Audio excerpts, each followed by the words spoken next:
Off tape is the off tape. This is the off tape. Guys, it's your boy Jeff the Ruler, your host. Welcome to the Off Tape Show. This is the fourth edition, the fourth episode, and I'm so excited. And today is our international edition, and we're going to have incredible OAP who has been showcasing lights of the Afro music internationally. So we're going to go on a short break now, and when we come back, I'm going to introduce you to our guests. You don't want to miss this. Tape is the off tape. This is the off. Hello guys, welcome back to the Off Tape Show. It's your host again, Jeff the Ruler. Before I introduce you to my next guest, I would like to throw more lights to who he is. You know, he has been incredible in the Afro scene. This is an international segment where we are crossing across border, and he started from the late 90s after being introduced to Fela Anikulapo Kuti sound. He is based in Manchester City, and he has been playing sounds. He has been promoting the Afro sound from both the upcomers to the mainstream artists. And I'm so glad to have him on this show today, because when I think about who is going to talk about this on this international segment, there's no one that comes to mind. So ladies and gentlemen, before further ado, I would like to introduce you to our guest, Stevie Street. Off tape is the off tape. Going live on Legacy This is the off 90.1 tape FM, www.legacy901.com. The Afro Beats Fresh Show. Loads of fresh tunes this week. PM Lagos time. We just heard the sounds of my guys, Ganija there, and Jay Gunn, representing Greater Manchester Bolton on the Afro Beats dancehall tip. That is their new single, Boom Boom. Next up, we got a brand new artist out of Ghana, signed to Lynx Entertainment here on Legacy 90.1 FM. Really excited about this artist. She's called Maya Blue. This is only her second single. It's called Good Girl No Day Way. Her previous one already made the Afrobeats Fresh Jam of the Week. Like I say, really excited about her. Have a listen to this one. It's the Afrobeats Fresh each and every Wednesday, 9 till 11. The Tape YouTube channel with my man Jeff the Ruler. It's Legacy 90.1 FM. We're doing it. Steve, great to see you. Welcome to the Off Tape Show. It's a it's a podcast show that it's actually derived from the CIA VHS tape in the 90s. You know, where we used to watch the 90s film from Sylvester Stallone and Chuck Norris and stuff, and that they used to put information about the government in the tape. And once you have it, the whole government is looking for you because it's going to bring out the dirty secret of the government, you know? So that's the kind of concept that I had for the show, to bring out something about the music industry, about the music entertainment industry that a lot of people don't know about, you know? And I've had guests on the show who they have shared. I've had T-Mac, I've had legendary artists on this show that have revealed things that the mainstream media don't really know about. I know. So I'm so glad. And you are one person that I am choosing in my international edition now because of your collection in Afro music. I've been following you for some while. Not even the fact that you actually picked off my song, Your Love, My Love, which I want to thank you, this opportunity to say thank you, because it was actually a big boost to my EP, the Afro Hit then. But from research, I've seen that you have put a lot of African artist music on the map in London, in the UK. So, and this show is about the younger artists and the generation to come. So that's why I needed you to be on this show, so that the artists in Africa, and especially Nigeria, can know your importance and your relevance from the 80s in the music industry, what you're doing. So we have some questions that I want to pull out to you, so we can start from there. So I hope you're ready. Well, it's absolutely fantastic to be on your show. I think it's a great idea. Great work that you're doing. Pleasure to be on here. Thank you. One thing I will say though is some of the artists in Nigeria do think I'm from London. I'm not actually from Manchester, which is the home, obviously, of a great football team called Manchester City. Yeah. So I'm in the north of England. Okay. That's where I'm based. That's where, you know, London obviously is the central for a lot of different types of music. There is a big Afrobeat scene down there, but as you go further up into the UK, there's little pockets of scenes of music. But Manchester's got quite a thriving Afrobeat scene as well as amongst other things. But we'll let you carry on. Yes, but as a matter of fact, also too, there's a lot of Nigerians in Manchester. I want you to know. There is. There's so There lot of. is. I have personal friends, childhood friends that are all schooling in Manchester, and the universities there are also awesome too. So, I know I can understand what you're talking about. So anyway, let's go straight into the show. You know, you've been into music from the legacy radio from the 90s, from your bio, from the late 80s. Sorry, you've been playing Afro, Yes. being a collective of Afro music, and you started Afro Beats on 2015 in your show as well. So I want Yeah. to ask you, at what age did you get into music? I think people want It, to know what age. it kind of started in the early 80s when I must have been about 7, 8, 9. My grandma and my auntie gave me a record player for my birthday. They gave me some records to play. My dad gave me some records to play, from like an Elvis album, rock and roll, to some disco and some funk. And I was transfixed from then. I remember my grandma once for my birthday gave me a copy of the Michael Jackson Thriller Mm, tape cassette to play in a Walkman. And I used to play it every day, like most people. It was just, such a huge album at the time that kind of set me on my way. Throughout the 80s, I was listening to mainly pop music. I heard a lot of pop on the radio. I used to listen to like the top 40 chart countdown. And I had a cousin as well who was into electro music at the time, which was new, like a new hip hop sound. And I'd literally borrow his LPs to play. So that was my first foray into like black music, into hip hop. Then in the late 80s, I got my own little radio player, and I was flicking through the channels one night and I came across like a local soul music show, mm. a DJ at the time in Manchester called Mike Shaft. And I was hearing music that I'd never heard before. I was hearing soul, I was hearing R&B, and I was hearing New Jack Swing, the sounds of like Bobby Brown, Mm, Guy, that kind of thing, mm. which was so new to me. And that, again, that set me off, going into my city, going into record shops. Like, we used to import music from America, so I'd be in the record shops every Saturday morning, getting New Jack Swing imports, soul imports.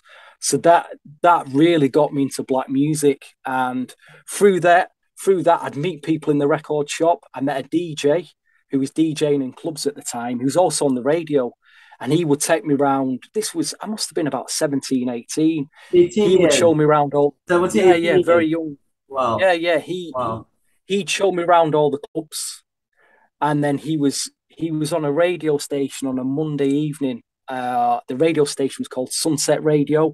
It was the very first all black music radio station in Manchester. Wow. So I used to hang out with him on a Monday evening. He'd show me how to do radio, how to present. You used to have to fill out a form at the time. Every time you played a record, it was like a PRS form that you'd fill out. That way, the artist would get paid. So you'd write the name of the artist down, the title track, the label that it was on, the catalog number. So I used to help him fill out all these forms to make sure the artist got paid really at the time. So, and again, that way, that is how I learned to do radio. I kind of learned a bit about DJing.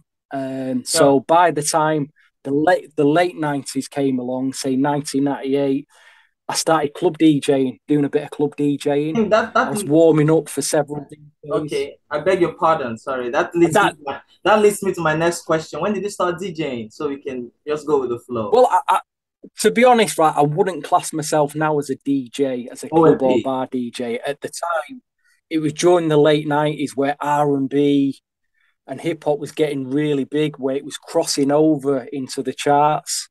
I was in a club at the time with a big DJ, and we were packing out the club with a lot of PAs, UK R&B PAs were coming down at the time. There were so many. That was my real introduction to club DJing. And then after I did the clubs, I was still collecting music by then, still buying music. My local town started like a community, because community radio stations started popping up in the early 2000s then. So my town started its own community radio station, and that was how I was able to get my first radio show. Wow. And Wow. so I got an experience of that, and then I found Legacy 90.1 FM, which is in the city centre of Manchester, just outside of it, actually. Wow. And I started on that around 2011, 2012. Sorry, what's your coverage like in Legacy Radio? What's your listening? It broadcasts to about 500,000 people across Manchester on the FM dial, and obviously we're on the World Wide Web, so anybody can listen to it then. Wow, that's a huge audience. You know, well, for a small community radio station, it's an African Caribbean radio station. Wow. Plays a lot of reggae, plays a lot of R&B, plays a lot of soul. You know, we've made a noise. We've made quite a, you know, considering it's a small station, we've made quite a bit of a noise, really. Yeah. So I start on there just playing like R&B and soul and hip hop, and then towards like the mid, I'd say 2015, I was doing a late night show.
A daytime weekend show, and I was thinking maybe I should change up the sound that I'm playing, because I was playing mainly old school sounds in the We're going to come to that, Stevie. Sorry for being rude. We're going to come to that. I don't want to dish it all to them at once, but I just want every listener, if you're an artist here or if you're a young person, Nigerian, just give credit to this guy. This guy has taken his life to promote African music, Nigerian music. And I'm so excited to have known him, and such a humble person.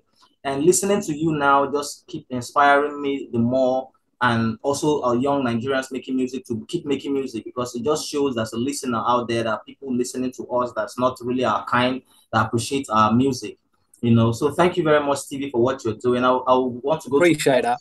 My next question. Which artists did you listen to growing up? Specifically, which artist that's it's so hard, because in the 80s it would have been Michael Jackson and Madonna, and then in the 90s you're talking like the sound of Teddy Riley, the New Jack Swing sound of Teddy Riley. So that can be, and he made so many artists from Michael Jackson, Bobby Brown, Janet Jackson, you know. And then I'd say in the early 2000s, it was mainly R&B. And then from 2015, I mean, I got into Fela around the mid-90s. A friend introduced me to Fela Kuti. Yeah, I saw that in your bio as well. Yeah. If you've not heard Afrobeat before, it does take you a while, because it's a kind of a crazy sound. It's an amazing sound, but you've got to get your head around it. And over the years, I appreciate his music so much more now. You know, you're kind of grown into the music. It's incredible. Yes, because like Fela would say, Afro music, jazz was derived from, it's a concept of Afro music. A lot of people don't know. Jazz music that's international today is actually from Afro music. Calypso originated from Afro music. So that's why when Fela did the infusion and people start saying Fela was playing jazz music, Fela said, no, jazz is playing Afro, because it's Afro music is derived from, and jazz music, was derived from Afro music. So it's a collective of sound, different sounds, and it's rich. The sound is also rich as well. And also we have Afro beats and we have Afro beats. Afro beat is the one by Fela Nicola Kuti and his family. But Afro beats with the S is the one that we're doing now, adding pop and some other infusions like Burna Boy, Wizkid, and Davido and stuff, and all what we're doing now. So we should get it clear. So let's go. Which records did you grow listening to growing up? Apart from the artists you're listening to now, which records did you grow listening up? Like what records did you? Um, well, I could say like probably my favorite album of all time was by Guy and Teddy Riley, their Uh, first album in 1988. I remember buying that album, um, hearing this sound called New Jack Swing, which I wasn't too sure what it was. It just mixed up hip hop, R&B, gospel, jazz, pop, and it was a unique sound. And I remember listening to that album, playing it over and over again, and thinking, I need more of this. yeah, And you know, I then go out trying to find records that sounded like that, try to records that would better that album. And I don't think there's ever, for me personally, for that sound, there's been a better album. You know that I think it's also an that's incredible kept me album. going to this day. Oh, it's Yeah, an incredible album. yeah. Teddy's Jam, Groove Me, I Like, which is But the was it song only I Teddy you Like has listened to? Was it trended only this Teddy you year. listened to, or you listened to other artists, two artists in his No, time? there was I was listening to soul music. I was discovering the likes of Curtis Mayfield, Marvin Gaye, all your Leroy Hudson, all your soul music, great hip hop. I was listening to Public Enemy back then. You know, Public I was a big Enemy. hip Oh, hop you just fan. reminded me of one now. So yeah, yeah. Ice T, I you know, see, Ice I T, the see. I beat, still went yeah, acting. You know, he Beat started Rock he and started CL making. Smooth, I still started making movies. You know, so he stopped rapping. So it just Big Daddy Kane. You know, Big that Daddy whole Kane. golden era of hip hop. Sorry, did you watch the versus? The versus between Big Daddy Kane and the KRS One? Did you watch it? Versus. I didn't, I didn't see that one. To Just be go on honest, I didn't YouTube. see Just it. I go on need to YouTube. catch up with that Just go on YouTube, one. man. You'll be blown away, man. I watched it. It was about 1 a.m. in the morning. I had to stay up because I just want to see Big Daddy Kane and KRS One battle each Amazing. other. And you know the crazy thing about Big Daddy Kane, he had all his lyrics. Like he was rapping with the beats. It was not like there was no Oh, voice in the incredible. beat. He knew all his lyrics to all his album. That was genius. And the other artists, they were Yeah, doing amazing. it was incredible. It was incredible. I was like, Amazing. how did he Amazing guy. memorize all his songs all after all these years? That's The interesting. thing is, if you've kind of grew up with hip hop, it's hard to accept the way rap is now.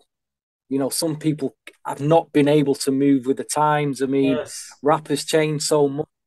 You know, the UK's got grime, it's got this new drill sound, and you know, these certain people can't deal with it. They've not been able to move with the times, or they Yes. get to a certain age and go, I can't deal with this. I mean, I've kind of struggled. I'm hearing trap, the trap rap sound. I've really struggled with that because I can't understand what half their mumble rappers are saying. Mm. You know, I did get my head around grime.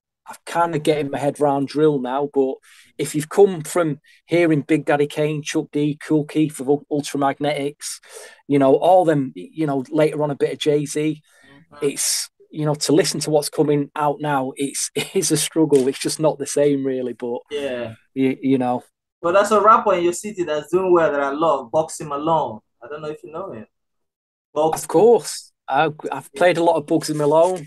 I mean, Nigerian, you know, I do play a lot of Nigerian rap on the show, and that's I've seen that evolve as well. From at first, I was like, "What is this?" I'm not sure if this is good enough, but Yeah. now you know you've got like the likes of Ill Bliss, who's been going for many years in Nigeria. You Yeah. know, Laddie Poe. You know, I Yes. can I can listen to them regularly. It's great Yes. stuff. You know, Yes. Yes. Well, we have great rappers. We have MI, Vector, myself, a lot of great rappers in Nigeria now. sure, That's because we sure. grew up, and why we're so good is because we grew up listening to the 90s R&B music, black music in America. So we understood it. Like we all did. Like we Yes, all yeah. did. So Yeah. we all understood the sounds. That was why we came out to the Afro sound. Let's go up to the next question. How did you get into Afrobeat? Besides listening to Fela, like which I saw in your biography, is that your push A into good question. You know, and I get asked a lot that. Again, around 2015, when I started a daytime show, I was looking for different new music sounds to play on the show. I started playing grime, whatever the rap sound was at the time, still R&B. still a bit of soul. But someone had told me about. They said to me, check out this Afrobeat sound that's coming out of West Africa, and I checked it out. I'd listened to DJ Edu on One Extra, and I still do to this day because his show's amazing. And I'd listened to that show, and then I went online and I was just looking for sounds to play, and I came across all these Nigerian. There were blog sites at the time, like Too Exclusive, 360.com, all them Nigerian that had all the tracks at the time. Because I noticed a lot of Nigerian music at the time wasn't available on streaming services. It was, I had to get it through these free downloads. I know they were probably illegal downloads, but that's the only way I could have got them. So I'd heard like Yemi Alade. She was like the first big major artist that I got into, and I remember the very first. One of the very first songs that I played was a guy called Stephen Tones. I think he's based in Benin somewhere. He was like an upcoming artist, and he did this track called No Lele. No Lele. I loved it so much that I used to play it. I used to play it every week, and we managed to reach out to him to get him on an interview. Okay. And at the time, I was learning. I didn't really know who the big artists were, who the upcoming artists were. I was just using my ears, and I was thinking, I like this song, I'll play it. It didn't matter to me who was big, who was upcoming. I thought, if I like the song, I'm going to play it.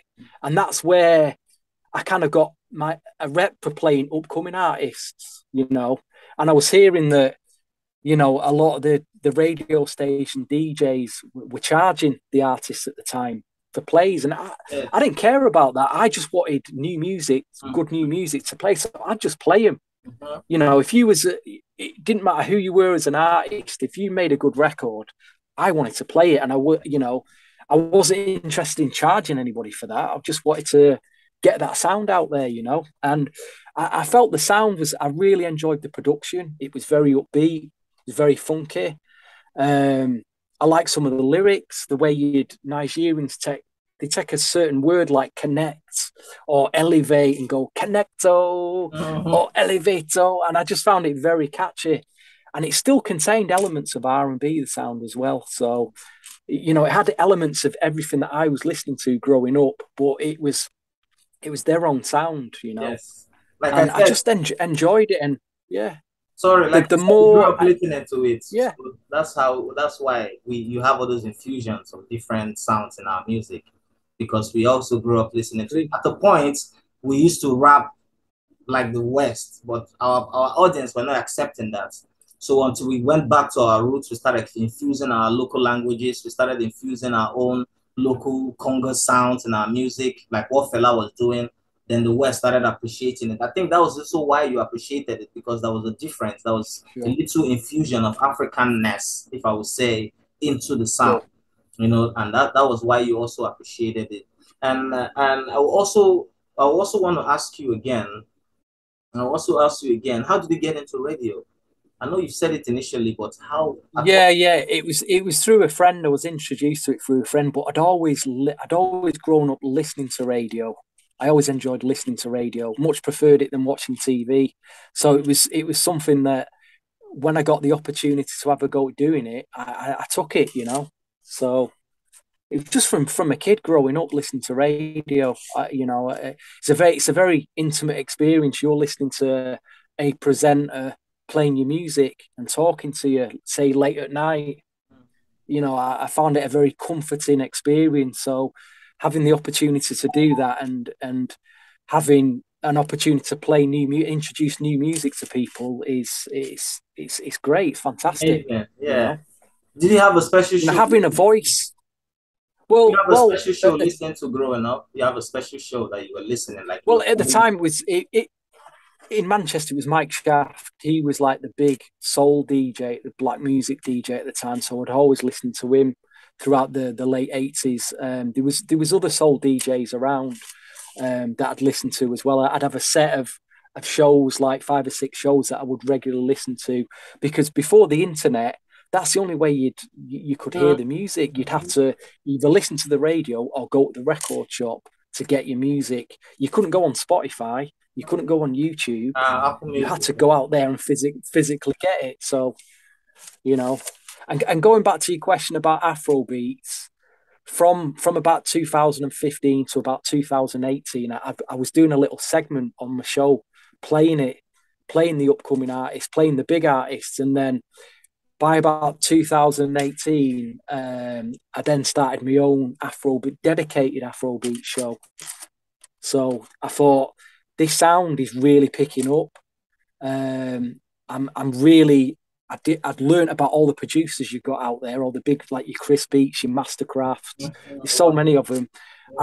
Within 3 years, I'd learned about all the artists. I was connecting with them on Instagram. So I thought, now's the time to start my own dedicated Afrobeat show. There was only literally a handful of Afrobeat shows in the UK on radio at the time. It still is really, we're getting more now, but at the time, you had shows coming out of London, you had some coming out of Birmingham, but there wasn't more than 10. I thought, we need to get this sound out there more. So, and that's kind of through the radio show and through kind of using Instagram and making.